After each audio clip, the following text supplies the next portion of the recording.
کیا سگریٹ پینے سے وضو ٹوٹ جاتا ہے؟ نہیں ٹوٹتا، نسوار لگانے یا گٹکا کھانے سے وضو ٹوٹ جاتا ہے؟ نہیں ٹوٹتا۔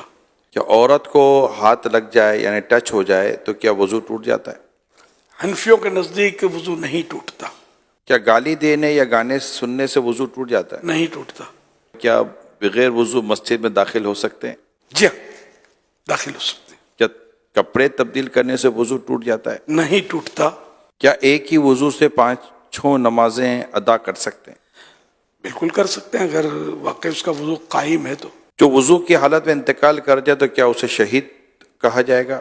جی ہاں، جو وضو کی حالت میں فوت ہو اس کو شہادت کا رتبہ ملتا ہے۔ جو بعد طہارت سویا اور مر گیا، وضو کر کے سویا فوت ہو گیا، وہ بھی شہید ایک ہاتھ سے سر کا مسح کر سکتے ہیں؟ ہو جائے گا۔ مسئلہ سر کا مسح کیسے کرنا چاہیے؟ سنت تو یہ ہے کہ جیسے کہ دونوں ہاتھ تر ہیں اور سیدھے یہ ہاتھ ملا کے اس طرح لے جائیں کہ ہر بال جو ہے یہ اس پر تری پہنچے پانی کی، سر کے جتنے بال ہیں نا یہ ظاہر ان سب کے اوپر آ جائے، یہ سنت ادا ہو گئی۔ اور چوتھائی سر کا مسا جو ہے یہ فرض ہے۔ گوشت کھانے کے بعد کیا دوبارہ وضو کرنا چاہیے؟ گوشت کھانے سے وضو نہیں ٹوٹتا، اونٹ کا گوشت کھایا تو مستحب ہے کہ وضو کر لے، وضو ٹوٹتا نہیں اس سے بھی۔ وضو کے دوران منہ، ہاتھ یا پاؤں ایک بار دھویا تو کیا وضو ہو جائے گا؟ وضو ہو جائے گا، سنت چھوٹی، کیا ناخن کاٹنے سے وضو ٹوٹ جاتا ہے؟ نہیں ٹوٹتا۔ شیشے کے سامنے کھڑے ہو گئے تو وضو ٹوٹ جائے گا؟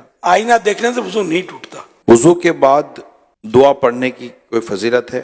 حدیث پاک میں جس نے اچھی طرح وضو کیا اور کلمہ شہادت پڑھا اس کے لیے جنت کے 8 دروازے کھول دیے جاتے ہیں، جس سے چاہے اندر داخل ہو۔ کلمہ شہادت اشہد ان لا الہ الا اللہ واشہد ان محمد عبدہ ورسولہ صلی اللہ علیہ وسلم، لیکن ساتھ میں یہ کہ اچھی طرح وضو کیا۔ یہ دشواری، اس میں تھوڑی کمزوری ہے ہماری کہ اچھی طرح وضو ہم کرتے نہیں ہیں۔ کیا ہنسنے سے وضو ٹوٹتا ہے؟ نماز کے علاوہ ہنسنے سے وضو نہیں ٹوٹتا۔ اور نماز میں پھر یہ کہ بالغ جاگتے میں نماز کی حالت میں، کہ بعض اوقات نماز میں نیند بھی آ جاتی ہے، تو بالغ جاگتی حالت میں سجدے والی نماز میں جن میں سجدے ہوتے ہیں، ان میں اگر زور سے ہنسا، قہقہ جس کو بولتے ہیں، قہقہ لگا کر ہنسا تو اس کا وضو ٹوٹے گا، ورنہ اتنا ہنسا کہ خود اپنی آواز سنی، دوسرا نہ سنے، اتنی آواز نہیں نکلی، تو وہ نماز ٹوٹی، وضو نہ ٹوٹا۔ اب مسکرایا، کچھ بھی نماز نہ آواز آئی، نہ خود کو نہ کسی کو، تو نہ نماز ٹوٹی نہ وضو ٹوٹا۔